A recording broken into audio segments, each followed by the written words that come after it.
বাড়ির মালিক বুড়ি তার যুবতী মেয়েকে ডেকে বলছে, মা ওঠো, তাড়াতাড়ি ওঠো। কেন? কয় যে সকাল তো হয়ে গেল, দুধ দই এনেছি, আমি দুধ এনে রাখছি, এখন তুমি পরিমাণ মতো সবটা পাত্রে পানি দিয়ে ভরে দাও, তাহলে ওজন বেশি হবে আর আমরা ভালো লাভ করতে পারবো। মেয়ে বলছে, মা তুমি বলো কি, এটা আমার দ্বারা সম্ভব না। কেন সম্ভব নয়? হযরত ওমর এক ফরমান জারি করেছেন, তিনি বলেছেন তিনি পানিতে দুধের মধ্যে পানি মিশাতে নিষেধ করেছেন। তাছাড়া রাসূল করিম সাল্লাল্লাহু আলাইহি ওয়াসাল্লাম খাদ্যদ্রব্যে ভেজাল দিতে নিষেধ করেছেন। কাজী হযরত ওমরের এই নির্দেশকে আমি অমান্য করতে পারবো না। মা বলছে, দেখো ওমর এখন তো ঘুমাইতেছে, এত রাত্রে তিনি কি এখানে আসছেন নাকি আমাদের এই কারবার দেখতে? তুমি পানি মিশাও ইচ্ছে মতো। মেয়ে বলছে, মা হযরত ওমর ঘুমাতে পারেন, তার পুলিশেরা, তার গোয়েন্দা বিভাগের লোকেরা ঘুমাতে পারেন, হযরত ওমরের চোখকে ফাঁকি দেওয়া যাবে, হযরত ওমরের পুলিশকে ফাঁকি দেওয়া যেতে পারে, কিন্তু আল্লাহ রাব্বুল আলামিনের চোখকে ফাঁকি দেওয়া যাবে না। আমার পক্ষে সম্ভব নয়, আমি দুধে পানি মিশাতে পারবো না। হযরত ওমর রাদিয়াল্লাহু তাআলা চলে গেলেন, গিয়ে তার ছেলেকে ডেকে বললেন, ছেলে আমি তো এখন বুড়া হয়ে গেছি, আমার বিয়ের বয়স নাই, আমি একটা মেয়ের খোঁজ নিয়ে আসছি, যদি আমার বয়স থাকতো এই মেয়েটার আমি বিয়ে করতাম। সুবহানাল্লাহ, সুবহানাল্লাহ। তো এই মেয়েটা তুমি খোঁজ নাও, যদি বিয়ে না হয়ে থাকে তুমি প্রস্তাব দাও বিবাহের। কি সৌন্দর্য তিনি দেখলেন মেয়েটার মধ্যে, স্বাস্থ্য, রূপ, যৌবন, কি দেখলেন? তাকওয়া। জোরে বলেন না, কি দেখলেন? তাকওয়া। এই তাকওয়া তিনি দেখলেন। এই তাকওয়ার উপরে ভিত্তি করে আমিরুল মুমিনিন, অর্ধেকটা পৃথিবীর প্রেসিডেন্ট, খলিফাতুল মুসলিমিন, আমিরুল মুমিনিন হযরত ওমর তার ছেলের জন্য পুত্রবধূ করে তাকে ঘরে নিয়ে আসলেন। সুবহানাল্লাহ। ফায়দা কি হলো? ফায়দা এই হলো, এই মেয়ের গর্ভে যে মেয়ে হলো, সেই মেয়ের গর্ভে যে মেয়ে হলো, সেই মেয়ের গর্ভে ফারুকে সানি হযরত ওমর ইবনে আব্দুল আজিজ রাহমাতুল্লাহ আলাইহির মতো ফারুকে সানি আল্লাহ দান করে দিলেন। সুবহানাল্লাহ বিহামদি। এটার নাম হচ্ছে তাকওয়া। এই তাকওয়ার ব্যাপারে হযরত ওমর রাদিয়াল্লাহু তাআলা আনহু তিনি হযরত কাব বিন উবাই রাদিয়াল্লাহু তাআলা আনহুকে জিজ্ঞেস করেছিলেন যে তাকওয়ার একটা ব্যাখ্যা আপনি কি আমাকে বলতে পারেন, তাকওয়ার ব্যাখ্যাটা কি? তিনি বললেন, হ্যাঁ পারি। কি ব্যাখ্যা? তিনি বললেন যে দেখুন, তাকওয়ার ব্যাখ্যা হচ্ছে এই যে সংকীর্ণ একটি রাস্তা, সরু ন্যারো একটা রোড, এই ন্যারো রোডের দুই দিকে আছে কাঁটাযুক্ত লতা পাতা, এই কাঁটাযুক্ত লতা পাতার মধ্য দিয়ে এই সরু রাস্তা দিয়ে আপনি যখন যাবেন তো কিভাবে যাবেন? হযরত ওমর বললেন, আমার জামা কাপড় এইভাবে খুব আটোসাটো করে আমরা যাব, যাতে করে গায়ের চামড়াও না ছেড়ে আমার জামাও যাতে না ছেড়ে যায়। হযরত কাব বিন উবাই রাদিয়াল্লাহু তাআলা আনহু বলছেন, এটার নামই হচ্ছে তাকওয়া। এটার নাম কি? তাকওয়া। এটার নাম হচ্ছে তাকওয়া। দুনিয়ার অসংখ্য পাপের ভেতর থেকে আপনি চলে যাবেন, পাপ যেন আপনাকে স্পর্শ করতে না পারে। এটার নাম তাকওয়া। বাইন মাছ নিশ্চয়ই খেয়েছেন আপনারা, না লন্ডনে পাওয়া যায় না? পাওয়া যায়। এই বাইন মাছ যারা খেয়েছেন আপনারা, আমি জানি না আপনারা জানেন কিনা, বাইন মাছ কোথায় থাকে? পানিতে থাকে না কাদায় থাকে? মাশাআল্লাহ, বাইন মাছ থাকে কাদার মধ্যে। কিন্তু এই বাইন মাছ যারা ধরেছে তাদের মুখে শুনেছি আমি যে বাইন মাছ থাকে কাদায়, ওকে যখন ধরে টেনে বের করা হয় কাদার মধ্য থেকে, এক ফোঁটা কাদা ওর গায়ে নাই। এই কলুষিত সমাজ, পাপে ভরপুর, গ্রেট ব্রিটেন, আমেরিকা, পাশ্চাত্য, আমাদের দেশ, সর্বত্র পাপ আর পাপ। এই পাপের মধ্যে বাইন মাছ শুধু খাইয়েন না, ওর কাছ থেকে শিক্ষাও গ্রহণ করেন। ও যেমন কাদার মধ্যে থাকে, কাদা ওর গায়ে লাগে না, আপনিও এই সমাজের মধ্যে আপনি আপনার কাজ চালিয়ে যান, পাপ যেন আপনাকে স্পর্শ না করে। আল্লাহ যেন পাপের থেকে আমাদের বাঁচান। আমরা বলি আমিন, সবাই বলেন আমিন। আগে তো ছটাক বলতাম আমরা, এখন কি বলে? গ্রাম, 20 গ্রাম, 14 গ্রাম। এই যে গ্রাম, 500 গ্রাম, নানান রকমের গ্রাম, এই কয় গ্রাম করিয়া জীবনে কয় মন বাঁচাবেন? কয় মন বাঁচাবেন? আরের দ্বারা আপনার হবে কি? মাপে কম দিলেন, ওজনে কম দিলেন, খাদ্যে ভেজাল দিলেন, চাউলে ভেজাল, ঘিতে ভেজাল, তেলে ভেজাল, সমানে দিতে থাকলেন। আহারে, যাওয়ার সময়, মৃত্যুর সময় সাথে কিছু নিয়ে যেতে পারবেন? পারবেন না। এখানে আল্লাহ পাককে ভয় করুন। ব্যবসায় বরকত দেওয়ার মালিক কে? জোরে বলেন কে? আল্লাহ রাব্বুল আলামিন বরকত দেওয়ার মালিক। এটা বিশ্বাস করে আল্লাহকে ভয় করুন। ব্যবসায়ী ভাইরা নিয়ত করুন, ওজনে কম দেব না, খাদ্যে ভেজাল দেব না, মিথ্যে কথা বলবো না, এই তাফসীর শোনার দাম হবে। যারা চাকরি করেন তারা ওয়াদা করুন, সরকার যে বেতন দেয় সেই বেতন দিয়ে যেমন করে হোক কষ্ট করে জীবন যাপন করতে হলেও করব, হারাম ঘুষ খাবো না। ঘুষ খাওয়া হারাম, শূকরের মাংস খাওয়া যেমন হারাম, ঘুষের একটি পয়সাও থেকে শুরু করে কোটি কোটি টাকা পর্যন্ত তেমন হারাম। এগুলো যদি বাঁচতে পারে তাহলেই এর নাম হবে তাকওয়া। এটাকে আপনাকে বুঝতে হবে এইভাবে। পুলিশ দেখে না, এন্টি করাপশন ডিপার্টমেন্ট দেখে না, গোয়েন্দা বিভাগের কেউ দেখে না, কিন্তু আল্লাহর চোখে ফাঁকি দেওয়া যাবে না। এটার নাম হলো তাকওয়া। এই আল্লাহকে ভয় যদি করতে পারি তাহলে পরিচয় হবে মুত্তাকি। আর কোরআন আসছে মুত্তাকিদের জন্য। ইবাদত করলে পরে তাকওয়ার সৃষ্টি হবে, রোজা রাখলে পরে তাকওয়ার সৃষ্টি হবে। আল্লাহকে ভয় করাটার নামই হলো তাকওয়া। এই তাকওয়া যারা করবে, আল্লাহরে ভয় করবে, সেই বান্দাদের জন্য আল্লাহ পাক বলছেন ইন্নালিল মুত্তাকিনা মাফাজা। এই মুত্তাকিদের জন্যই রয়েছে বিরাট সাফল্য কিয়ামতের দিন। সুবহানাল্লাহ। আল্লাহ পাক এদেরকে জান্নাত দিবেন। কি দিবেন বলেন?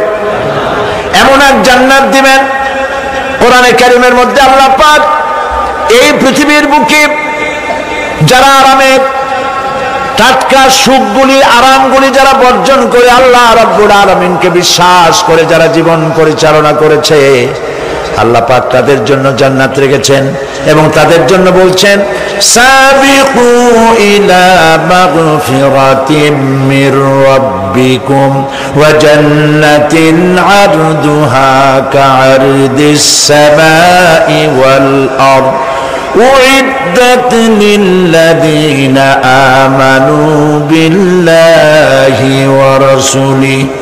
আল্লাহ পাক বলেন প্রতিযোগিতা করো আল্লাহর মাগফিরাত কামনার জন্য আর জান্নাতে যাওয়ার জন্য প্রতিযোগিতা করো, আল্লাহর রহমত পাওয়ার জন্য সৎ কাজের প্রতিযোগিতা করো, তাহলে আল্লাহ রাব্বুল আলামিন তোমাদেরকে ক্ষমা করবেন আর তোমাদের জন্য এমন জান্নাত দিবেন যেই জান্নাত আকাশের বিশালতার জমিনের বিশালতার মতো।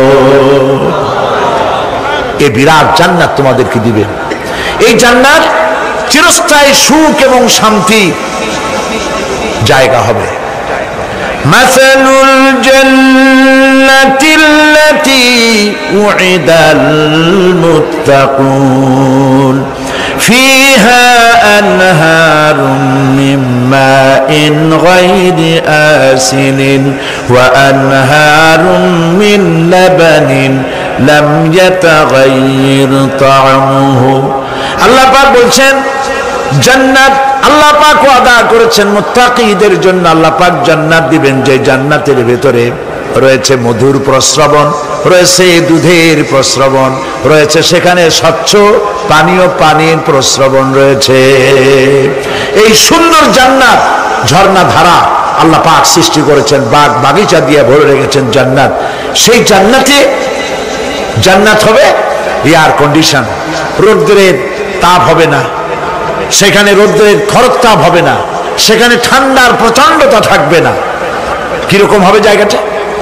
আল্লাহ পাক বলছেন মুত্তাকিনা আলাল আরাইকি লা ইয়ারাউনা ফিহা শামসান ওয়ালা জামহারিরা ওয়া দানিয়াতান আলাইহিম যিলালুহা ওয়া যুল্লিলাত কুতুফুহা তাযলিলা।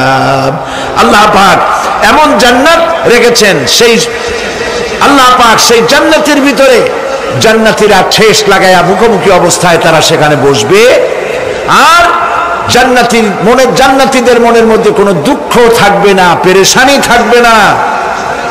পৃথিবীতে মানুষের দুঃখ থাকে, পেরেশানি থাকে, সেখানে কোনো দুঃখ আর পেরেশানি থাকবে না। সেই জায়গাটা হবে শীতাতপ নিয়ন্ত্রিত, না শীত না গরম, চির বসন্ত বিরাজ করবে। জান্নাতীরা সেখানে থাকবে।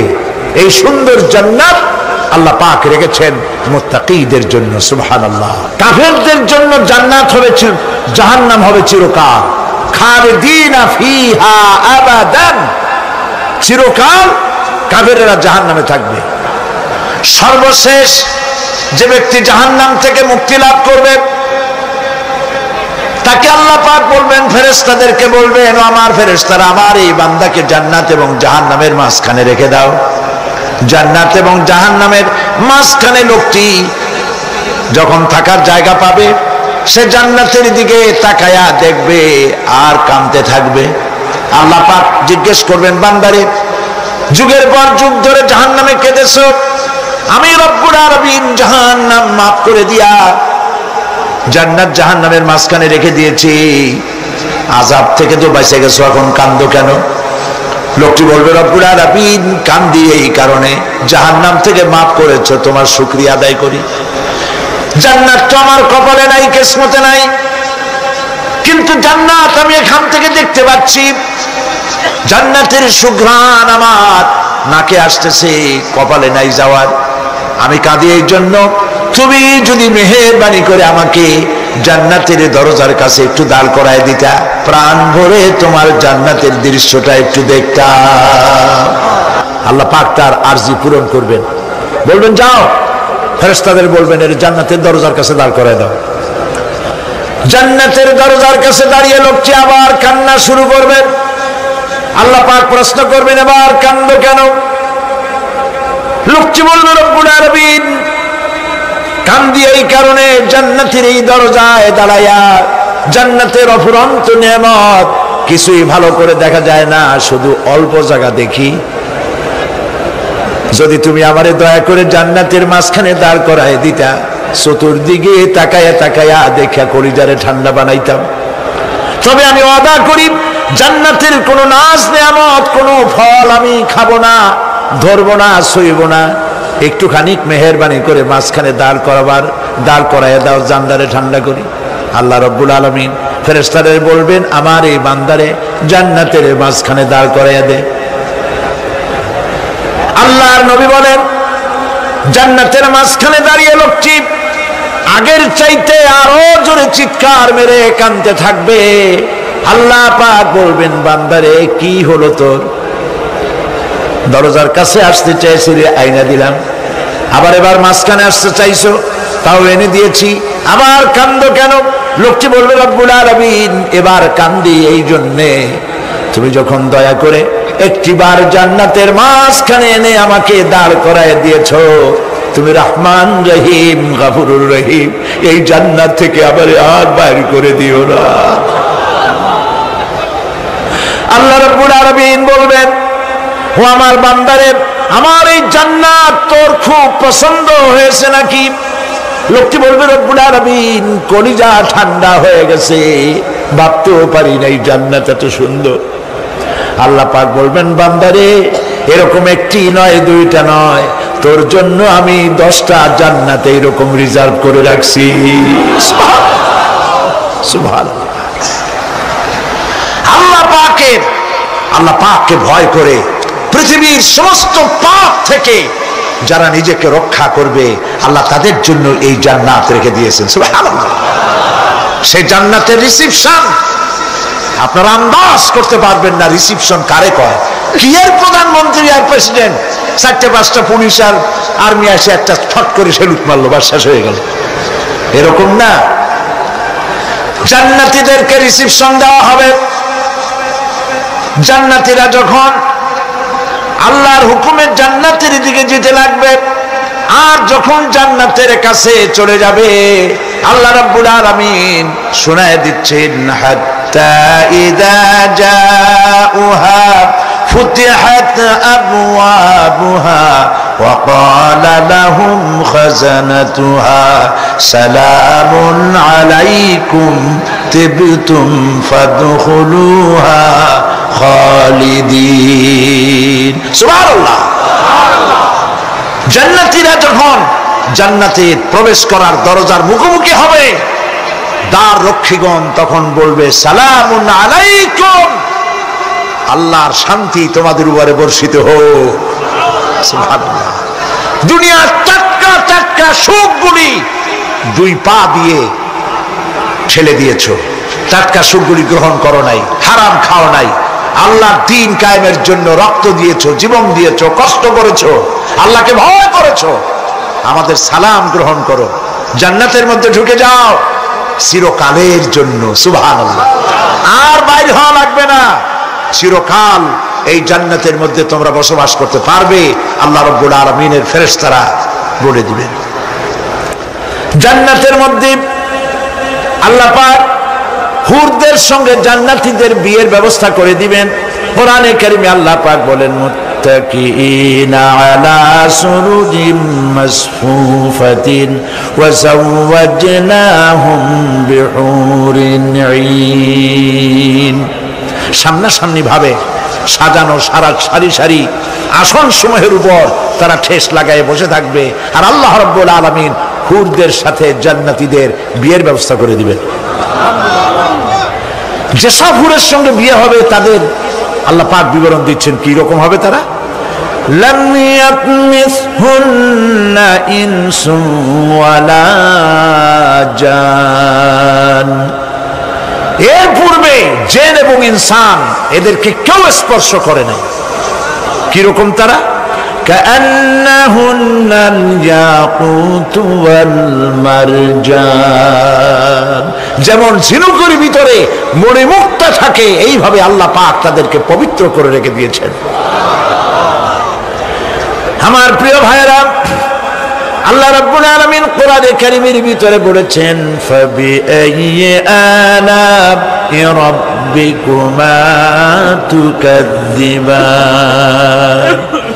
জান্নাত দান করে আল্লাহ পাক এবার জান্নাতীদেরকে সম্বোধন করে বলবেন, ইয়া ইবাদি লা খাউফুন আলাইকুমুল ইয়াওমা ওয়ালা আনতুম তাহজানুন।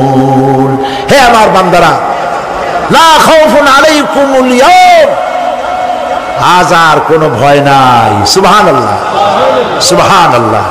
আজ আর কোনো ভয় নাই, কোনো চিন্তাও নাই, আরামে এই জান্নাতের মধ্যে বসবাস করো। এরপরে আল্লাহ পাক জিজ্ঞেস করবেন, ও আমার জান্নাতীরা, আমি যেসব ওয়াদা করছিলাম আমার ওয়াদা মোতাবেক সমস্ত নিয়ামত পেয়েছো? তারা বলবে, হ্যাঁ পেয়েছি, সব নিয়ামত আপনার ওয়াদা মোতাবেক সব পেয়েছি। আল্লাহ রাব্বুল আলামিন বলবেন, সব পাও নাই, ওয়ালাদাইনা মাজিদ, আমার কাছে আরো বেশি আছে। সুবহানাল্লাহ, আমার কাছে আরো বেশি আছে। জান্নাতীরা বুঝবে না সে আরো বেশিটা কি, এর থেকে আর বেশি কি। প্রিয় ভাই সব, নবী করিম সাল্লাল্লাহু আলাইহি সাল্লাম বলেছেন, জান্নাতের সুখ আর শান্তি কোন চোখ নাই যা দেখেছে, যা কোন অন্তঃকরণ নাই যা কল্পনা করতে পেরেছে। এই জান্নাত মুত্তাকিদের জন্য আল্লাহ রাখছেন। সুবহানাল্লাহ। জান্নাতীরা ভাবতেও পারবে না সেই নিয়ামতগুলি কি। প্রিয় ভাই সব, সেই মুহূর্তে আল্লাহর নবী মুহাম্মদুর রাসূলুল্লাহ সাল্লাল্লাহু আলাইহি ওয়াসাল্লাম বলবেন, রব্বুল আলামিন, আমার উম্মতেরা জান্নাতীরা বুঝতে পারে নাই আপনার কাছে কি নিয়ামত আরো বেশি আছে। আমার এই উম্মতেরা জান্নাতীরা আপনার ওয়াদা মোতাবেক সব পেয়েছে, কিন্তু একটি জিনিস এখনো তাদের কিসমতে হয় নাই। সেই জিনিসটা হলো, যারা তার রবকে না দেখে শুধু কোরআন আর হাদিসের কথা শুনে আরবের ঘুম হারাম করে তাহাজ্জুদের নামাজ আদায় করেছিল, চোখের পানি ফেলেছিল, যারা জান্নাত দেখে নাই, জাহান্নাম দেখে নাই, আপনাকে ভয় করে যারা জীবন পরিচালনা করেছিল, যারা আপনাকে দেখে নাই, না দেখে শুধু কোরআন হাদিস বিশ্বাস করে যারা অকাতরে নিজেদের জীবন বিলায় দিয়েছিল, এই জান্নাতীরা এখন পর্যন্ত তার রবকে দেখতে পারে নাই। আল্লাহ রাব্বুল আলামিন তার সামনে থেকে ৭০,০০০ পর্দা সরে যাবে। আল্লাহ পাক বান্দাদের আরজি পুরা করার জন্য জান্নাতীদের সামনে তিনি জালোয়া ফরোজ হবে।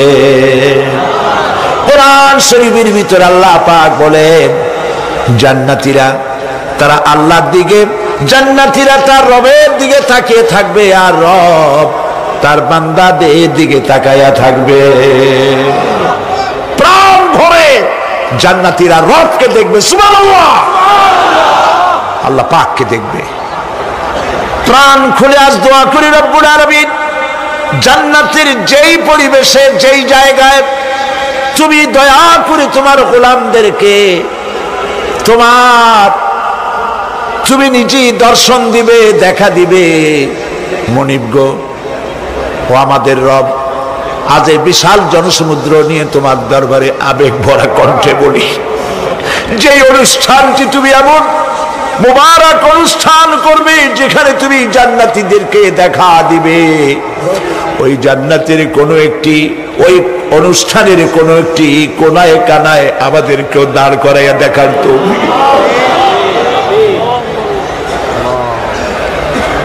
প্রিয় ভাই সব, আল্লাহ রাব্বুল আলামিন মানুষের সামনে এত সব নিয়ামত রেখেছেন, এই জান্নাত দান করবেন। এরপরে আল্লাহ রাব্বুল আলামিন কোরআনে কারীমের মধ্যে বলেছেন, রব্বিস সামাওয়াতি ওয়াল আরদি ওয়া মা বাইনাহুমার রাহমানি লা ইয়ামলিকুনা মিনহু খিতাবা। এসব পুরস্কার রয়েছে তোমাদের সেই রবের পক্ষ থেকে যিনি আকাশ আর জমিনের মালিক। সুবহানাল্লাহ বলবেন না? যার সামনে কথা বলার ক্ষমতা কারো হবে না।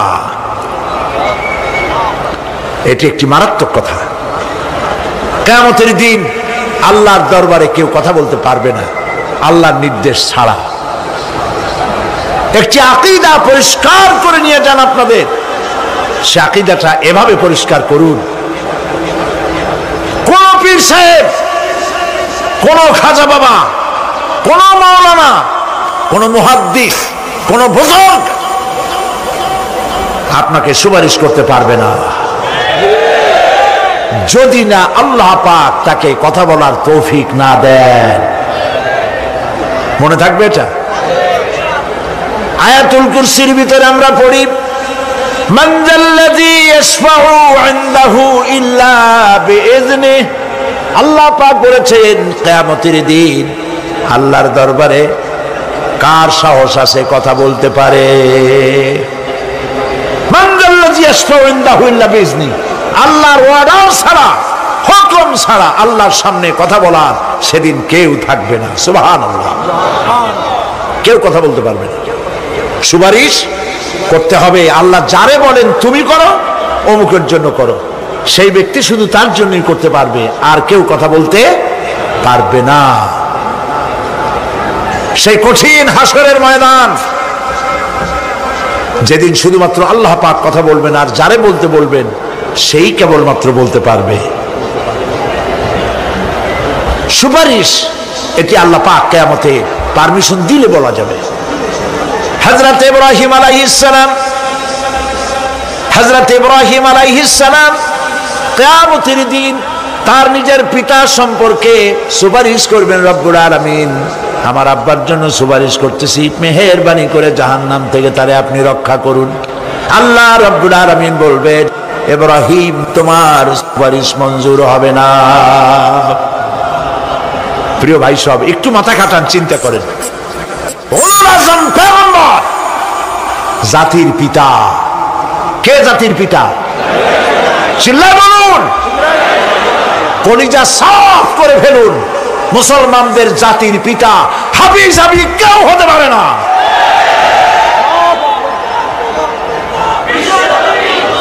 মিল্লাতা আবিকুম ইব্রাহিম। ইব্রাহিম আলাইহিস সালাম এই মিল্লাতের পিতা। সুবহানাল্লাহ।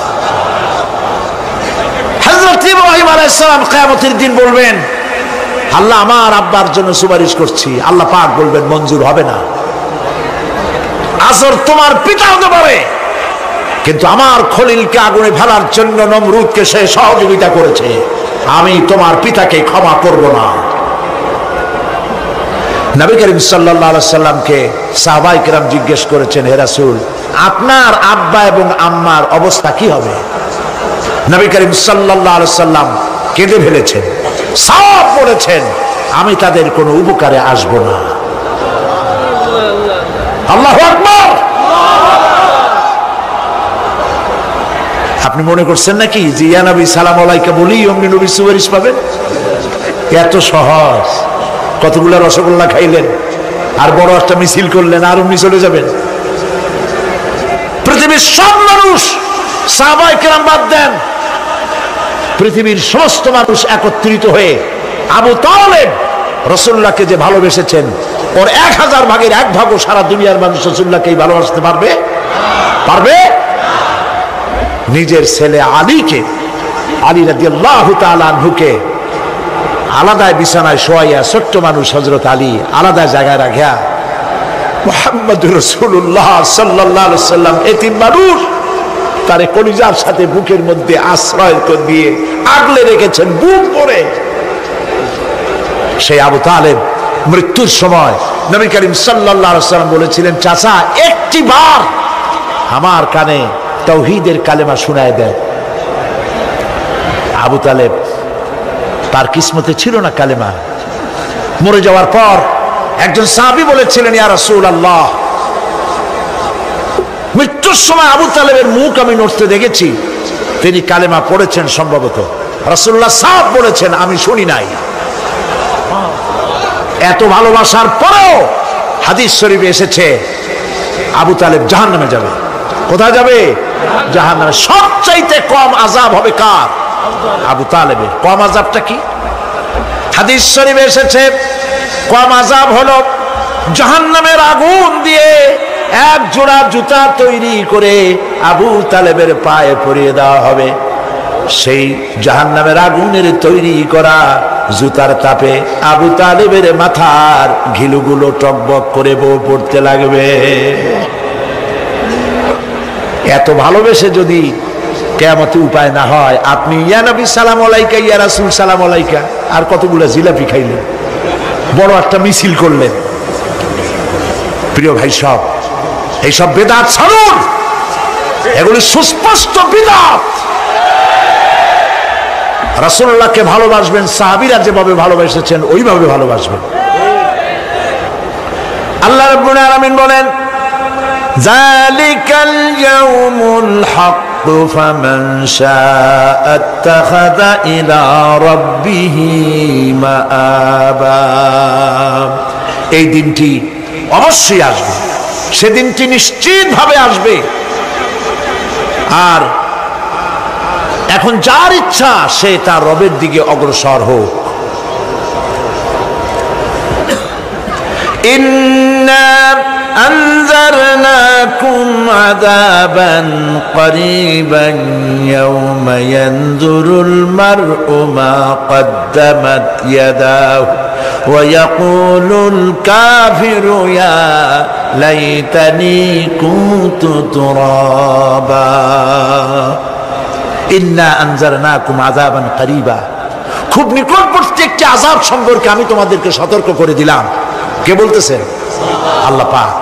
লক্ষ্য করুন আল্লাহ কি বলছেন, খুব নিকটবর্তী একটি কঠিন শাস্তি, আযাব অর্থাৎ কিয়ামত, এ সম্পর্কে আমি তোমাদেরকে সতর্ক করে দিলাম। ইয়াউমা ইয়ানজুরুল মার'উ মা কদ্দামাত ইয়াদা, সেদিন প্রত্যেকটি লোক যা সে পাঠিয়ে দিয়েছিল এখানে, অর্থাৎ যা করেছিল সেগুলি সে দেখতে পাবে। আর তখন ওয়ায়াকুলুল কাফিরু ইয়া লাইতানি কুনতু তুরাবা। সেই কিয়ামতের ময়দানে অবস্থা দেখে কাফেররা বলবে, আহারে মানুষ না হইয়া যদি মাটি হইয়া যেতাম, যদি মাটি হতাম, যদি মানুষ না হয়ে না জন্মতাম, আজ এই হাসরের ময়দানে এইখানে এই বিচারের মুখোমুখি হতাম না, মাটি হইলে বরং অনেক ভালো হতো।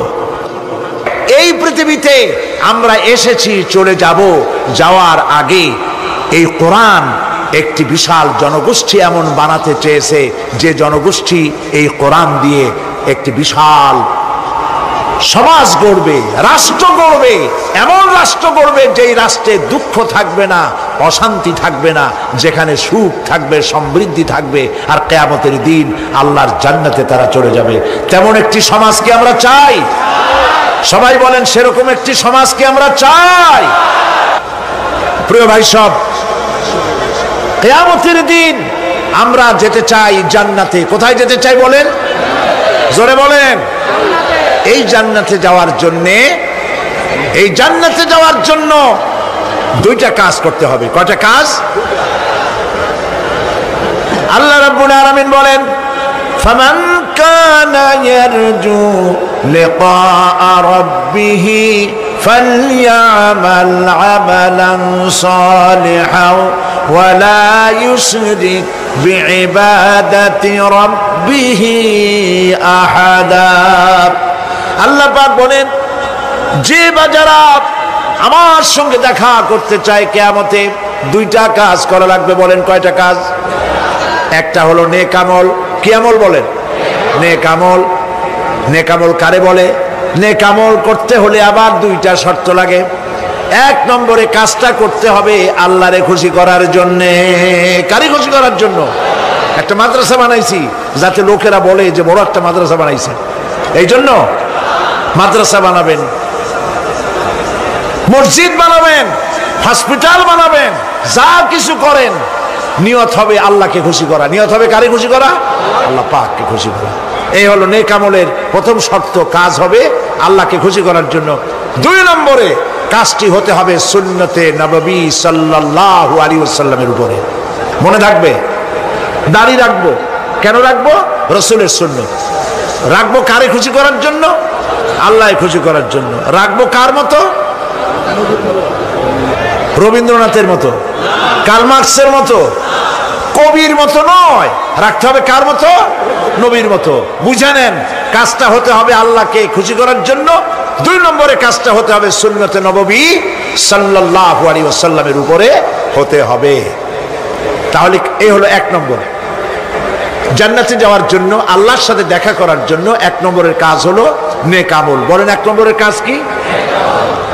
দুই নম্বরের কাজ ওয়ালা ইউশরিক বিইবাদাতি রাব্বিহি আহাদা। আল্লাহ রাব্বুল আলামিনের ইবাদতের সাথে কাউকে শরীক স্থাপন করা যাবে না। আমরা যারা মুসলমান, অধিকাংশ মুসলমান শিরকের ভিতরে মুবতালা হয়ে আছে। বিশ্বাস করেন কিনা বলেন? কাফেরেরা তো মুশরিক আছেই, ওরা তো মুশরিক আছেই, কিন্তু আমরা মুসলমানেরা আমাদের আমলের মধ্যে আমাদের অজান্তে সবের নিয়তে অনেক শিরক আমরা করে বসি। নাউজুবিল্লাহ। বলেন নাউজুবিল্লাহ। এই জন্য আমি বারবার সতর্ক করি, নিজেকেও করি, আপনাদেরকেও করি। এই কারণে করি, শিরকের গুনাহ আল্লাহ মাফ করবেন না। ইন্না শিরকা লাযুলমুন আযীম। শিরক মস্ত বড় অপরাধ, জুলম, আল্লাহ মাফ করবেন না। আল্লাহর কাছে কান্দে কান্দে মাপ চাওয়া লাগবে যে আল্লাহ শিরক থেকে আমাকে রক্ষা করো, বাঁচাও। অনেক গোপন শিরক আছে।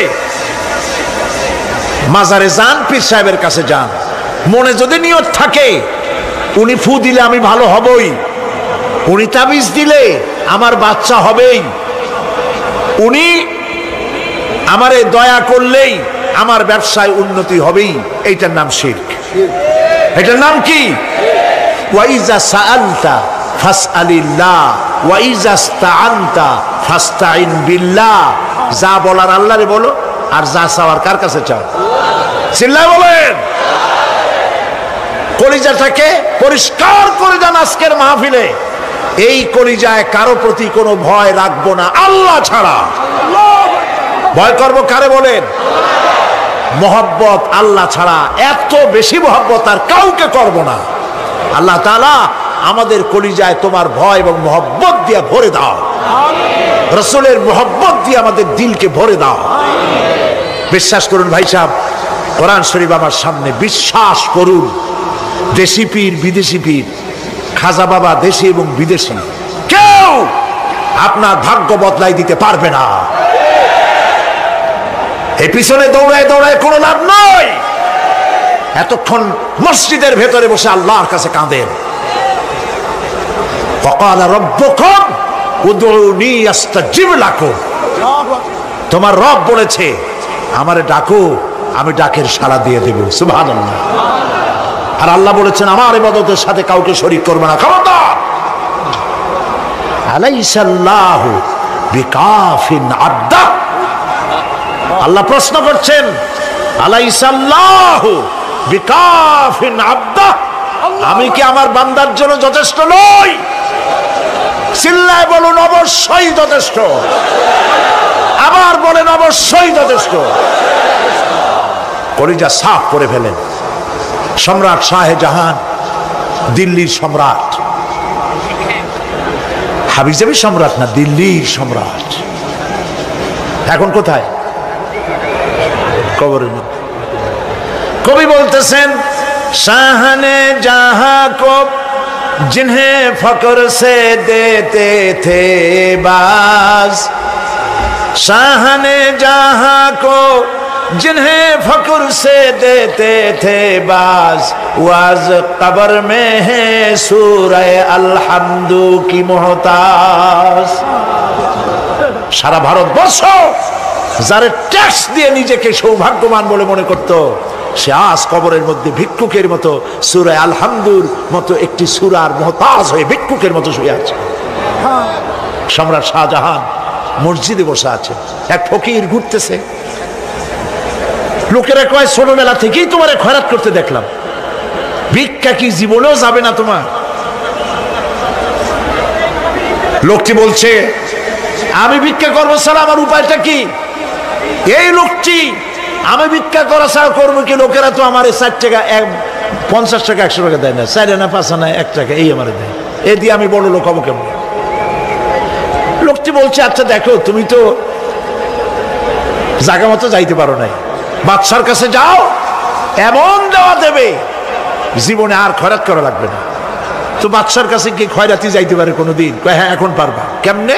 কয় সম্রাট শাহজাহান এখন একা একা মসজিদে আছেন। তখনকার এসব বাদশারা অনেকে নামাজি ছিলেন, দিনদার ছিলেন। ফকির দরজার কাছে দাঁড়াইয়া দেখতে পাচ্ছে কেউ নাই, দেহরক্ষীরা দূরে দূরে দাঁড়ানো। বাদশাহ মসজিদের ভেতরে বসে হাত তুলে ঝুলতেছে আর কাঁদতেছে, চোখের পানি দিয়া দাঁড়িয়ে ভিজে ভিজে পড়ছে। এই দৃশ্য অনেকক্ষণ দেখলো ফকির। কিছুক্ষণ পর সম্রাট শাহজাহান মসজিদ থেকে বেরিয়ে আসছে। ফকির বলছে, আসসালামু আলাইকুম হুজুর। তিনি বললেন, ওয়ালাইকুম আসসালাম। চলে গেল। বাদশাহ বলল, আমার কাছে তো কেউ আইসা কিছু না চাইয়া তো যায় না, এরে দেখলাম খয়রাতির মতো কিছু চাইলো না, বেটা ভয় করলো নাকি? আমি এদিকে আসো। আসছে। ভয় পাইছো? কয় না, ভয় পাইনি। তো কিছু যে চাইলে না? ফকির বলছে, জাহাপানা সত্যিই কিছু চাইতে আসছিলাম। তারপর চাইলে না কেন? ফকির বলছে, জাহাপানা সারা জীবন ভিক্ষা করেছি, আর আজ দিল্লির সম্রাটের কাছে বেশি পাওয়ার লোভে এসেছিলাম, কিন্তু আপনার দশা দেখা আমার জ্ঞানের চোখ খুলে গেছে। আমি লক্ষ্য করে দেখলাম, আমি সম্রাটের কাছে চাইতে এসেছি, হাত তুলি নাই, বিনয় প্রকাশ করি নাই, চোখের পানি ফেলি নাই, কিন্তু লক্ষ্য করে দেখলাম দিল্লির সম্রাট আমার চাইতেও বড় ভিক্ষুকের মতো। আবার কোন সম্রাটের কাছে হাত তুলে কান্দে? আমার জ্ঞানের চোখ খুলে গিয়েছে, আমি বুঝতে পেরেছি সম্রাট কান্দে যেই সম্রাটের কাছে, তারে ছাড়া আর কারো কাছে জীবনে চাইব না। এই কথাই সূরা ফাতিহায় প্রত্যেক দিন পড়ি, বুঝি না কি পড়ি। ইয়াকা না'বুদু ওয়া ইয়াকা নাস্তাঈন। আয় আল্লাহ, একমাত্র তোমার গোলামি করি আর তোমার কাছে সাহায্য চাই, তুমি ছাড়া কারো কাছে সাহায্য চাই না। কলিজা সাফ করুন। কোন মরা পীর, কোন জিন্দা পীর আপনার মনের আশা পুরা করতে পারবে না, পারবে না, পারবে না।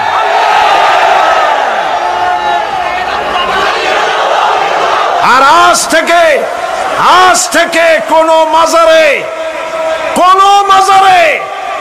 টাকা দিবেন না, পয়সা দিবেন না, আগরবাতি দিবেন না, মোমবাতি দিবেন না, গোলাপ পানি দিবেন না। কারা কারা দিবেন না হাত উঁচু করে দেখা। সুবহানাল্লাহ, আলহামদুলিল্লাহ, লা ইলাহা ইল্লাল্লাহ। সুবহানাল্লাহ, আলহামদুলিল্লাহ, লা ইলাহা ইল্লাল্লাহ। সুবহানাল্লাহ, আলহামদুলিল্লাহ।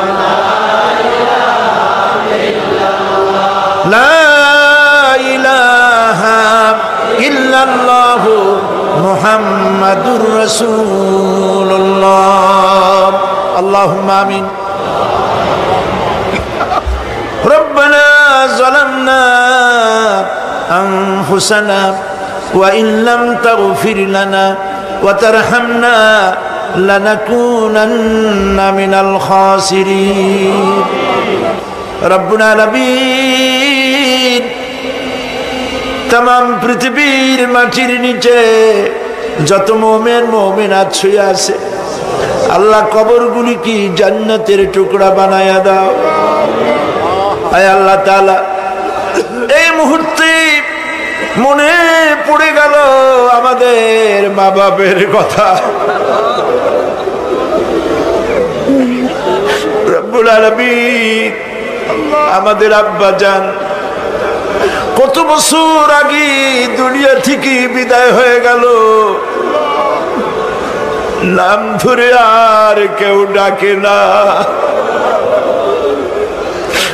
কত কষ্ট করেছে, ধান বিক্রি করে, সুপারি বিক্রি করে, নিজের পেটে না দিয়া নিজের ভালো জামা না বানাইয়া আমাদের লেখাপড়া শিখাইছে, বাড়িঘর বানালো। আর একদিন তোমার ডাকে সাড়া দিয়া চলে গেল। যুগের পরে যুগ চলে গেল, বাপের মুখ আর দেখি না। আল্লাহ তাআলা, আমাদের আব্বা জান যাদের দুনিয়া থেকে বিদায় হয়ে গেছে, কবরটাকে বেহেশত বানায়া দাও। তুমি সম্রাটের সম্রাট, তুমি রাজাধিরাজ। তোমার মহব্বত ছাড়া কোনো মহব্বত যেন কলিজায় থাকে না মাবুদ। তোমাকে ছাড়া কাউকে যেন ভয় করি না মাবুদ। সারা জীবন শিরক আর বিদআত থেকে আমাদের তুমি বাঁচাও। আল্লাহ, তোমার জাহান্নামকে আমরা ভয় পাই। আল্লাহুম্মা আজিরনা মিনান নার, আল্লাহুম্মা আজিরনা মিনান নার, আল্লাহুম্মা আজিরনা মিনান নার। রব্বানা তাকাব্বাল মিন্না ইন্নাকা আনতাস সামিউল আলিম ওয়া তুব আলাইনা ইন্নাকা আনতাত তাওয়াবুর রহিম। সুবহানা রাব্বিকা রাব্বিল ইজ্জাতি আম্মা ইয়াসিফুন ওয়া সালামুন আলাল মুরসালিন ওয়ালহামদুলিল্লাহি রাব্বিল আলামিন। ওয়াজআল আখিরা কালামিনা ইনদাল মাউত লা ইলাহা ইল্লাল্লাহু মুহাম্মাদুর রাসূলুল্লাহ।